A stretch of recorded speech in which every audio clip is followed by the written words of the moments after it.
Hey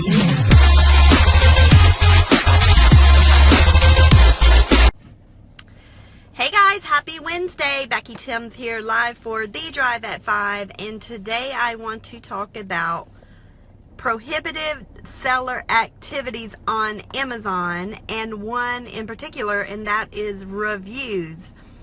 So last night I received an email from a client that was in like panic mode, and her email, I have a copy of it right here, I don't know if you can see it, but her email basically says, it's an email from Amazon that says notice policy warning, and it basically said that they had determined that her account is related to accounts that have written Amazon customer reviews for products that you have a financial interest in.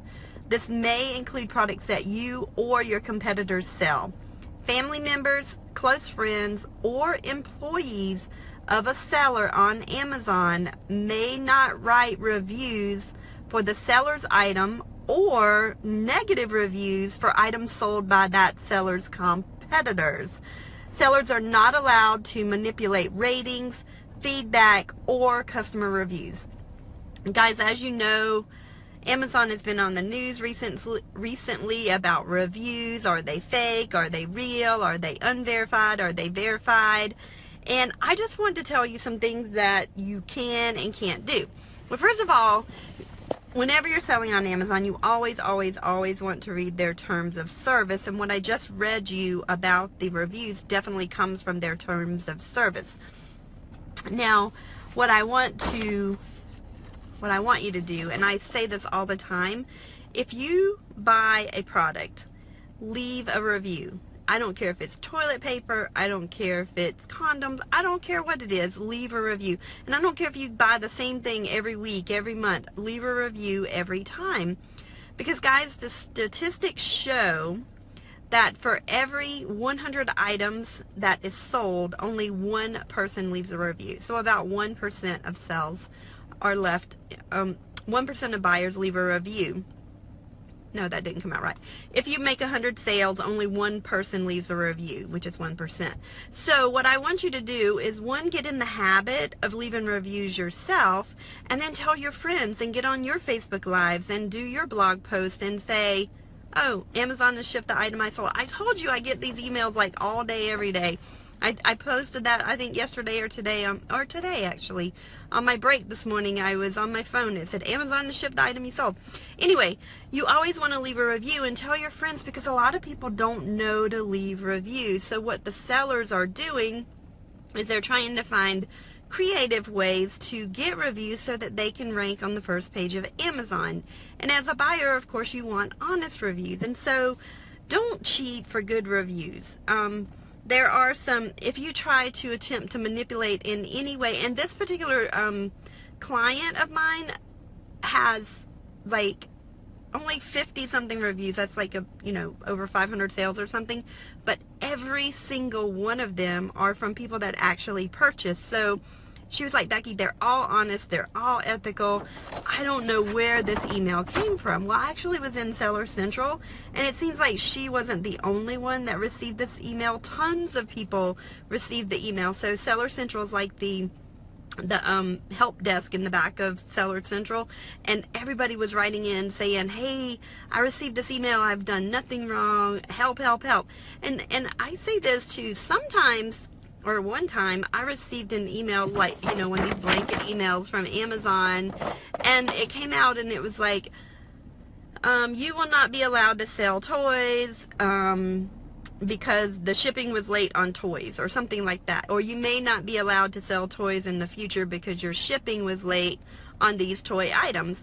Well, I immediately disregarded that email because I don't sell toys. So it didn't affect me, right? I was like, oh, I don't sell toys. So I knew that it was an error on Amazon's part.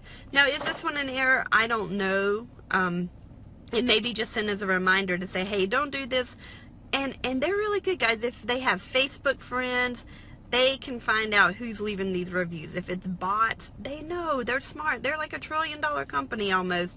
They can figure this out. So don't cheat for good reviews. But here are some things. This is an article, I think Jungle Scout did this paper, and basically it was saying the rating and feedback features allow buyers to evaluate the overall performance of a seller, which helps sellers to develop a reputation within the Amazon marketplace. So there's two places that you can leave reviews. You can leave reviews for a seller, and you can also leave product reviews, and that's something that you want to do. And you do not want to post feedback ratings on your own account. You can request feedback from a buyer.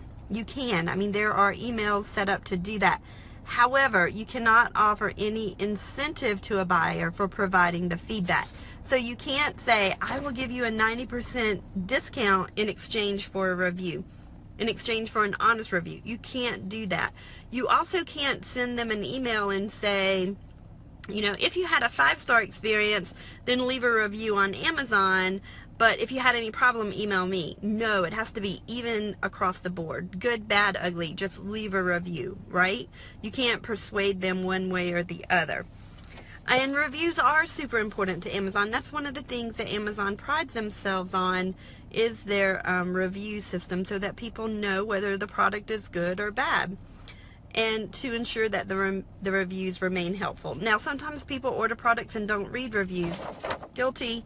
I do it all the time. I took my family on a, we were staying at a really nice hotel in Orlando, Florida, and I didn't even read the, well, we were staying at a nice hotel like starting on Saturday night, but on Friday night I was like, well, we're gonna get there late, we're just gonna spend the night, and you know, that's it. And my husband was like, I didn't read the reviews, I booked it. So now I'm not allowed to book hotels for my family, because this hotel that we booked is like, my husband said it was worse than a ride at Universal. So the elevator was worse than a ride at Universal. It was crazy creepy. So anyway, read your reviews. So they were super important. Not only on hotels and Airbnbs and Ubers, but on Amazon as well. You may not offer compensation for a review. You may not review your own products or your competitors' products. You may ask the you may ask the buyers to write a review in a neutral manner, but you may not ask for positive reviews. And you can't only ask for reviews from someone that had a positive experience. So it's like good, bad, or ugly. And of course, if you don't think the reviews comply with the community guidelines, you can report report it to an abuse link. So if you're writing a review, don't cuss, because it will automatically get thrown off of Amazon. Faisal says, I have suspended Becky without prohibited product. Do you have any advices for it? Yes, send me a message and tell me all about it. I'm just getting off work and going to the baseball fields, but tell me what's going on and I will help you, Faisal. Thanks for reaching out. So that's what I want to talk about on reviews today. If you are over on my Facebook page, thank you for watching me over here. And then also, if you're watching me on YouTube, please hit subscribe. If you're on Facebook, please share this so that more people, I can touch more people and teach them how to earn their first time online with e-commerce. I hope you all have an amazing day, and I am off to 2 baseball games tonight. So have a great day. Bye.